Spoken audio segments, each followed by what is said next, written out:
조금 전에 들어온 속보 하나 더 보도록 하겠습니다. 이 음주 상태로 사고 내고 도주한 혐의로 구속 기소됐던 가수 김호중 씨에 대한 1심 선고가 조금 전에 나왔는데 장가 기자, 형량 어느 정도 나왔습니까?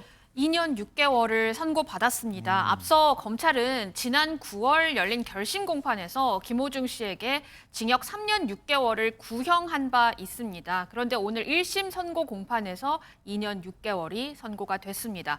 김호중 씨는 지난 5월 서울 압구정동 도로에서 중앙선을 침범해 반대편에서 오던 택시를 들이받는 사고를 낸 뒤에 조치 없이 도주해서 6월 구속 기소된 바 있습니다. 네, 양진 변호사님, 이 실형이 나왔고 검찰 구형보다 1년이 좀 줄어들긴 했지만 그래도 꽤 나왔다고 봐야 됩니까? 어떻습니까?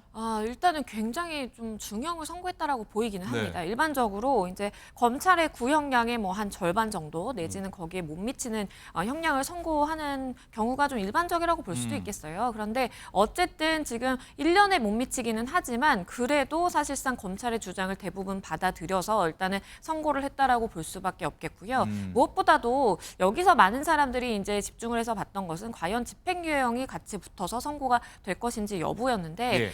일단은 실형 선고가 나왔습니다. 그러니까 재판부가 보기에는 사실상 보석에 대해서도 이제 판단을 안 했던 이유가 사실 실형 선고 가능성이 높기 때문에 보석을 받아들여주지 않고 있다라는 아하. 측면도 사실 있었는데 일단은 2년 6개월이라는 중형을 선고했다라고 볼 수밖에 없겠고요. 그것은 재판부가 죄질을 굉장히 좀 나쁘게 봤다. 어쨌든 사법방해를 위해서 조직적으로 이렇게 여러 사람이 가담한 행위가 있었기 때문에 굉장히 죄질이 불량하다라고 판단한 것으로 보입니다. 네, 어쨌든 뭐 국민적인 관심이 있었고 공분이 있었고 또 김호중 씨 사례, 음주 뭐 도주하는 사례들 사람들이 좀 많이 좀 따라하는 현황도 있었는데 그런 면들이 좀 반영도 됐다고 봐야 됩니까? 어떻습니까? 그렇죠. 재판부가 판시를 할 때에도 일단은 택시 운전사를, 그러니까 택시를 충격을 해서 인적, 물적 손해를 발생시켰음에도 불구하고 무모하게 도주를 했다. 그리고 매니저를 시켜서 허위로 수사기관에 자수를 하도록 시켰고 초동 수사에 혼선을 초래하고 또 경찰 수사력도